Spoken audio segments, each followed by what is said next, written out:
Hi friends! So this video today, I didn't really prep for it or anything. I was just in the mood to make a video, but I did have this idea written down. This is something that I've been really excited to talk about. It's something that I feel like we need to see more. I would love to see more videos like this from other booktubers, book talkers and all of that. So I kind of want to make it a thing for anyone that sees this to also talk about this. But this video, like the title says, is going to be books that I read as a child that mentally scarred me and changed my brain chemistry. Most of these, actually all of the ones I will be talking about today, I own. So I have all of the books right here. Because even though they scarred me, they were still extremely important. And I did make sure, even on thrift books a long time ago, that I would go and I wanted to purchase them all and own them all because I wanted them for my own collection because they meant so much to me at the time. And then maybe when they are appropriate, I would pass them down on to my younger siblings. But these books all impacted me in a way that was probably more negative, but just making me think about shit and like shit that scarred me. One of them I was talking about very recently with a friend. I had her read it as well, but I'm going to start. And these are books that mentally scarred me and changed my brain chemistry as a child. Some of these I should not probably have been reading. I'm sorry, I heard a noise again. This happens in every video. A lot of them I feel like I probably shouldn't have been reading at that age. Some of them are kind of geared towards it, but these are just books that made me think about a lot of stuff. And then, as always, I'm cozy in my room. I did decorate my bookshelf. I am still working on this bookshelf, so please do not mind. There's a lot going on down here that is going to be altered, is going to be fixed, so don't worry about that.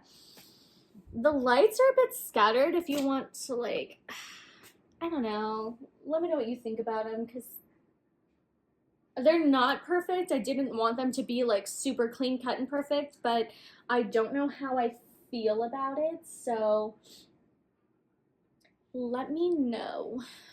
Also, I am not including Twilight in this video, even though Twilight was a huge part of my childhood. Just because I want to go more in depth, Twilight more altered my entire personality and made me into somebody completely different. And I kind of want to talk about more of like the little books that I read along the way that I still think about to this day as a grown adult. So starting off, I want to go with So Be It. This book is by Sarah Weeks. I didn't even know that, but I've heard her name. So Be It. I don't know if a lot of you have read this. This book fucked me up. And, oh man, I think about this book a lot. So it says Heidi is on a quest, and then I'll tell you what I remember about it, because I don't want to explain it fucked up. But she doesn't know when her birthday is, or who her father is. In fact, everything about Heidi and her mentally disabled mother's past is a mystery. When a strange word in her mother's vocabulary begins to haunt her, Heidi sets out on a cross-country journey in search of the secrets of her past.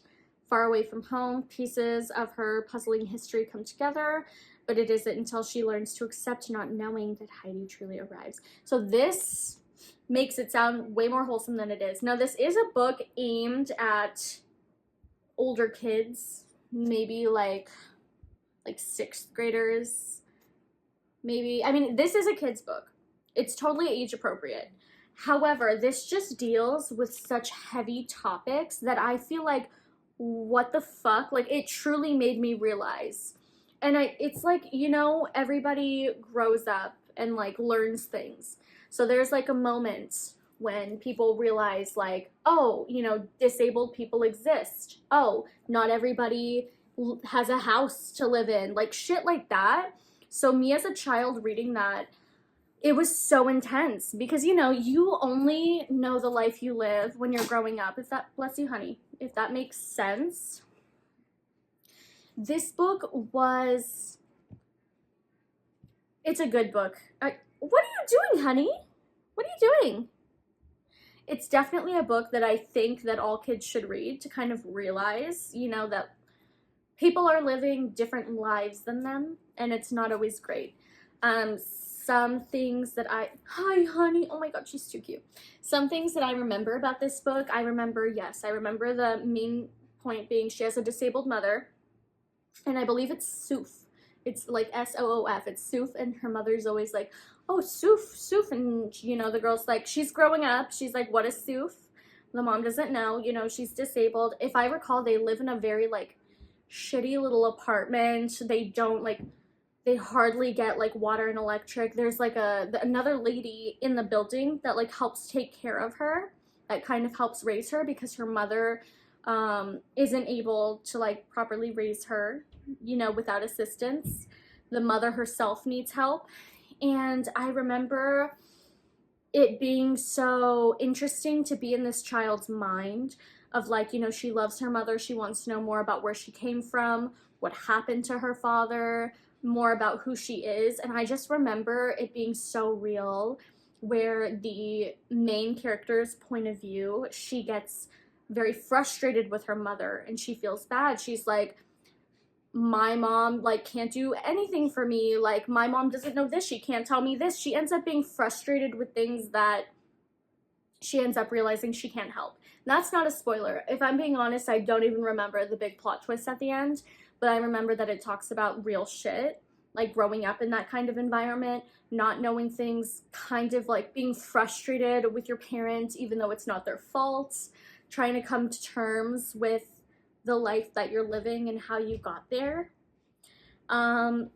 This is kind of crazy. I might do a reread because I really liked this book a lot when I was younger, that I always thought about it. I've told a lot of people about it, and I have to have it on my bookshelf. I will never unhaul this. This was such a growing moment for me. I remember being in 4th grade, I think, when I read this, and it was just great. I loved it. I want my little sister to read this. You know, like this is a book I want someone I know to read. Did it fuck me up as a kid and get me like in my fucking head? Yes. But for a good reason. This one made kind of like a positive impact on my life, I want to say, because it just makes you realize that like shit's out there and shit's different for everyone. It was so good. This one's so good. So Be It definitely is top one. That is very memorable for me about books that fucked me up as a kid. This was one of them. I remember thinking like, what do you mean if the electricity goes out? They don't, like, her mother doesn't have a job. They're like, girl, how do we have electricity? Like, and this kid was always scared, like, growing up. Oh, and I think she has like a special gift in the book where that helps her along the way. But it's just stuff like that where like, wow, we are so lucky. Like, if this was any worse, like, I don't know how I'd even be alive. Like, it's a great book. I highly recommend it. So next after that, this one's more of my favorite. I really liked this book. There's also a spin-off, not as intense, but it was really good. And this one was Walk Two Moons by Sharon Creech. And I just want you to know, these two books are like, I don't know if the other one is, I'd say middle grade books. So these are aimed at kids, right? So Walk Two Moons by Sharon Creech. I loved when I read this. I was obsessed with it. I devoured it. It was so good. So this one says, I remember her name, her full name. The character's full name was like Salamanca Tree Hiddle. And I remember like there's a line in there where she says that like somebody wanted to name her Salamanca Sugar Maple Tree Hiddle, and she was like, what the fuck? But it was just, so this is about a girl named Sal. I don't like this. I don't know. So basically this is about a girl, and she's like a little Native American girl, and she is growing up and she just experienced a traumatic life event. Let me see if it says.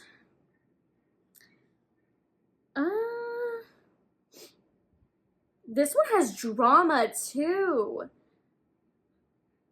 Okay. So there's an excerpt in here, and I'm not going to read that, but it says, that's how I happened to tell them about Phoebe, her disappearing mother, and the lunatic.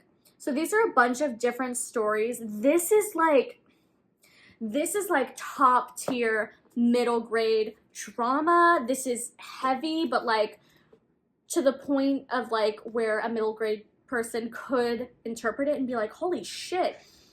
Again, I don't know what that fucking noise is. Again, this really dives into like family dynamics, how they differ, traumatic life events. Does it say in here what happens? Because I'm not going to say what happens if it doesn't, because I remember the main thing that happens. Okay. Yeah, no, this is a lot. There's a lot packed in here. There's a lot of family drama, emotional drama, guilt, grieving. There's also like a friend in here that the kid is like best friends with, and her name is Phoebe. And she deals with her friend's whole story about growing up and like, oh my, I don't even know what I'm fucking saying. This shit is, I swear, I think every girl coming of age should read this because there's so much in here that is so fucked up, but it's done in a way that's tasteful and it's appropriate, and they're real life situations. So she has a best friend named Phoebe. Something's going on with Phoebe's family, and she's kind of in the midst of it because she's like her best friend at the moment. And you know, I believe it's a white family, and she's like experiencing things with them after they move. I'm pretty sure they move. But again, she herself is going through a traumatic life event. She's getting accustomed to things. Life is different. She has a new best friend. Shit's going down with her best friend, but shit is also going down internally. There's so much in here. Like, I can't, and I don't want to spoil anything. This is one that teaches lessons. Oh my God, was this shit? I think this is like from the 90s. 1994 Bulletin, like at least the 90s. This is so good. Like, I swear, this book, oh, it's got, and also there was a spin-off to this also by Sharon Creech, which briefly, no, it follows a character that was briefly mentioned in this book. I think her name was like Betty Ann. No, that might be the friend. Beth. I don't fucking... So there's a friend in here that's briefly mentioned, and the spin-off book goes into her life with her best friend, and it is also so good. It was so good. Sharon Creech be doing shit. That's all I'm gonna say. This book fucked me up. This book got me thinking. I instantly was like, I want to buy this book. I, of course, have it on my shelf. I honestly might reread it. It was so good. It also has like that... cultural aspect where, you know, the main character is like Native American, and she talks about some things about her family, her name, going to a school where she's different, the people are different from her, and she's just trying to fit in. It's so good. This is a coming of age story with grief, drama, trauma, like friendship. It has everything. Fucking read this because it has everything. It's so good, but it's heavier than like a typical like kids book. Oh my God, this is so good. I can't stop raving about it. Okay. After that, we have another one that fucked me up as a kid. I specifically remember this book because my copy's fucked up. Like, fucked up. I let my cousin borrow it, and she also loved it. And this was recent, like in recent time that she read it. I originally read this when I was in school. I remember staying home from school sick, and I read this whole book, and it was insane. This book is Kira Kira by Cynthia Kadohara, and it is so good. This book, again, I think this is a middle grade book. The main character herself is a child. She has an older sister, and she has a family, and they are immigrants from Japan. And it's basically going through her childhood and her life growing up in America with her older sister, and, you know, the struggles that her parents went through, her and her family being culturally different, being a different race, and coming to America. And this is like a different... Is it like in the 90s that they like come to America? No. Oh. No, way before that. Because it says she was born in Iowa in 1951. So this is like going back when times are different. And it's about her growing up with her sister, how their family dynamic is, just so much about being a girl, as well as growing up being a girl from an immigrant family. It's honestly really good. Again, there is grief, there's family dynamic issues. There, I need to reread this myself. It's really good. Kira Kira, if you haven't, and they explain why it's called that if you don't know what that is. But this book is so good. It's heavy. It gets heavy. It's very intense.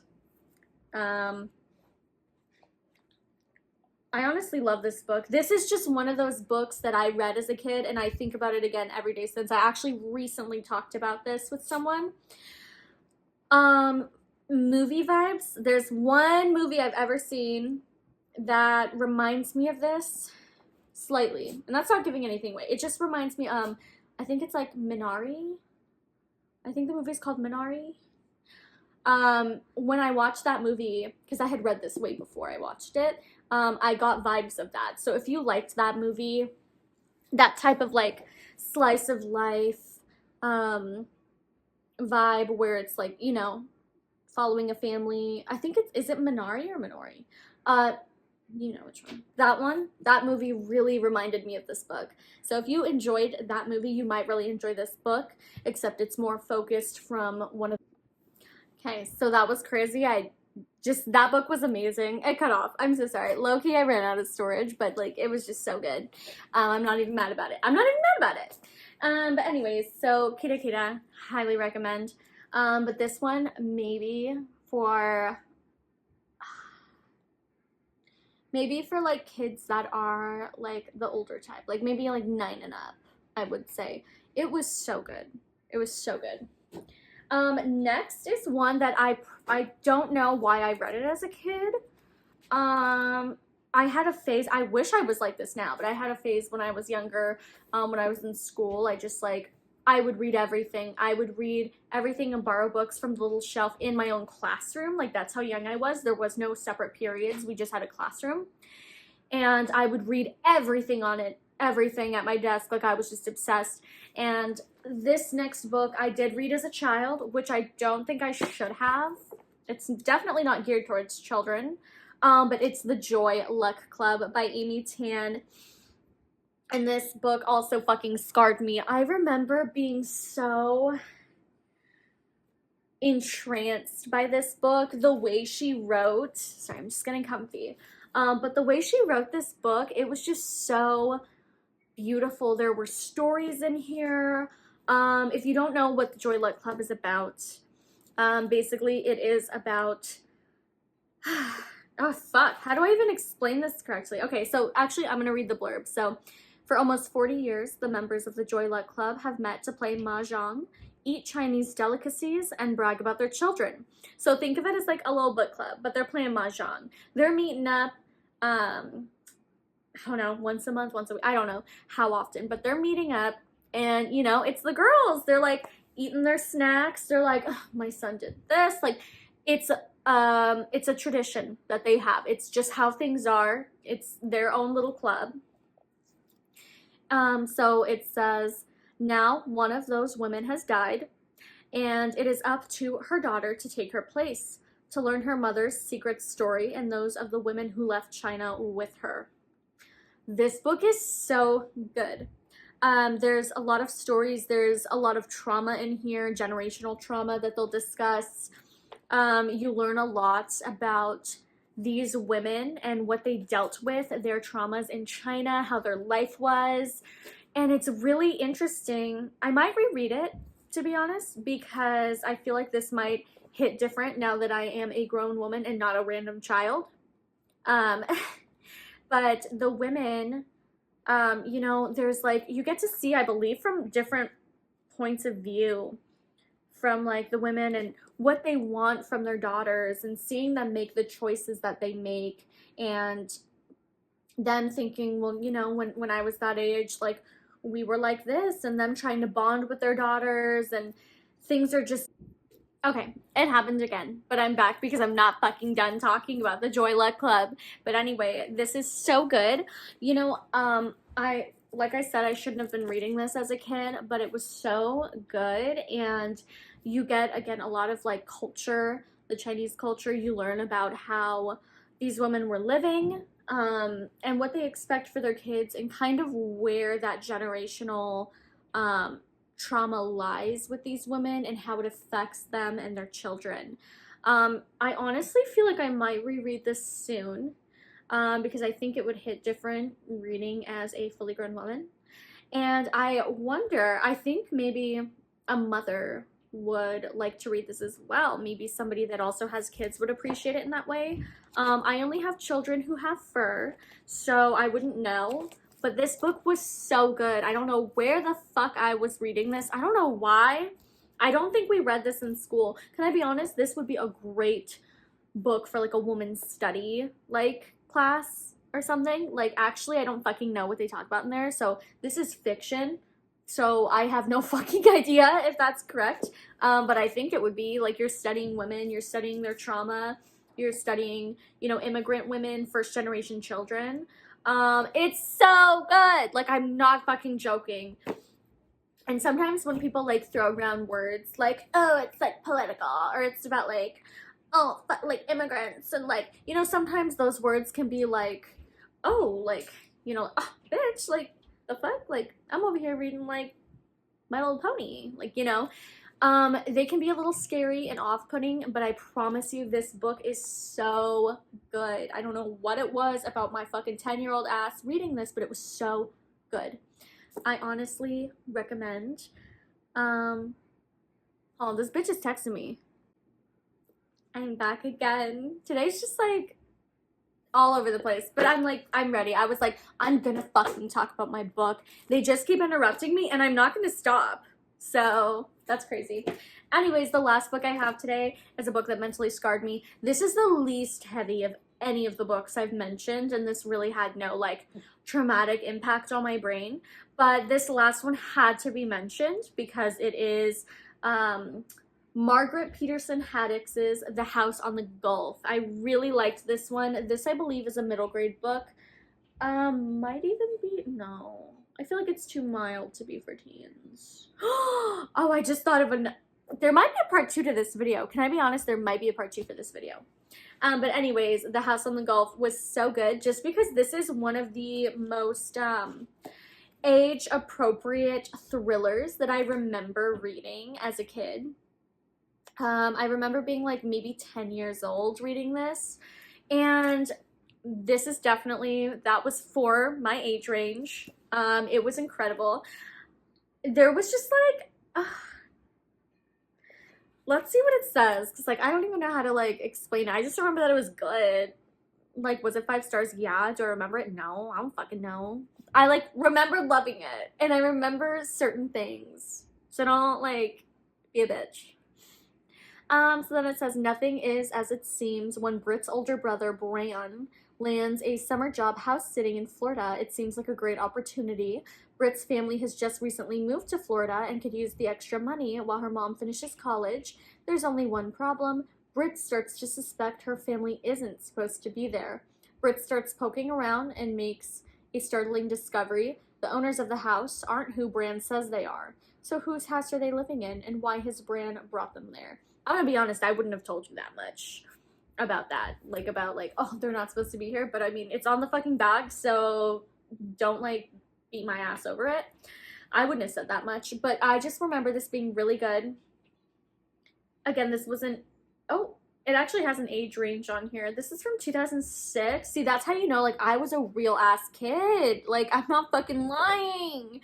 So this is for ages 8 to 12. So that's a good range. I would say that's accurate. This was a thriller for like us kids, and it was so good for the time that I read it. If you read it now, I don't know if you would be as impressed as like something else like the Joy Luck Club, or even this one probably has more like substance. Like, that's that would appeal to more people. But The House on the Golf was my first age-appropriate thriller that I really enjoyed. I do remember the twist. Now that I think about it, now that I read the blurb, I do remember the twist, and it was a pretty good twist. It didn't go where I expected it to go, but I really liked it.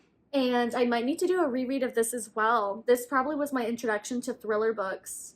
I remember checking this out from the library and reading it, and then I did go on to later purchase this myself from thrift books because I was like, I want to buy all of the books that I remember reading and that I loved and that I want to own because they were sentimental to me, and this is one of those books.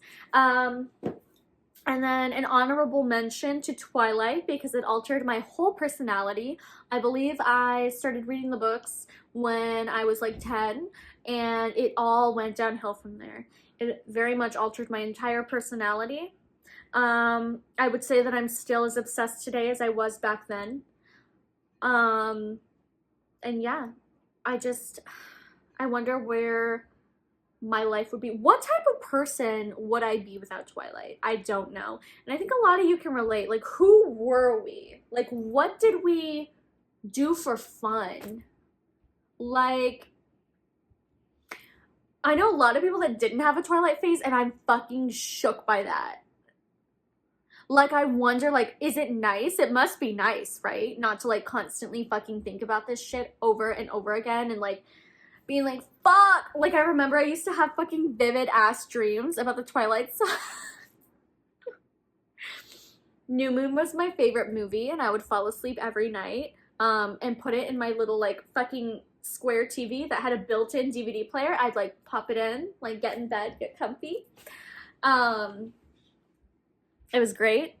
My best Easter basket I ever got was a Twilight New Moon tote, and my mom put the newest Twilight book in there with a fucking poster. It was the best Easter basket I ever got in my life. Like, I need to go because I'm gonna like hyperventilate right now, but that was the best. Oh, honorable mention, because who is she? Who is she? I might do a part 2 because as I was making this video, I ended up thinking, I was like, fuck, that one would have been really good for this video. So there might have to be a part 2 of books that altered my brain chemistry as a child. So I am gonna go now. I hope you have a great day. And I want this to be a thing. So let me know what books, you know, mentally scarred you as a child and changed you and that you believe formed you to be the person you are today. I have more very good ones. Very good ones. And again, this is not just children's books. Just some of them were very prominent for me that I think about every day. And then some of them weren't. So it could just be like that for you. So I do want to know which books fucked you up. There's so many good ones. Okay, so I am gonna go now, and I hope you have a great day, so bye!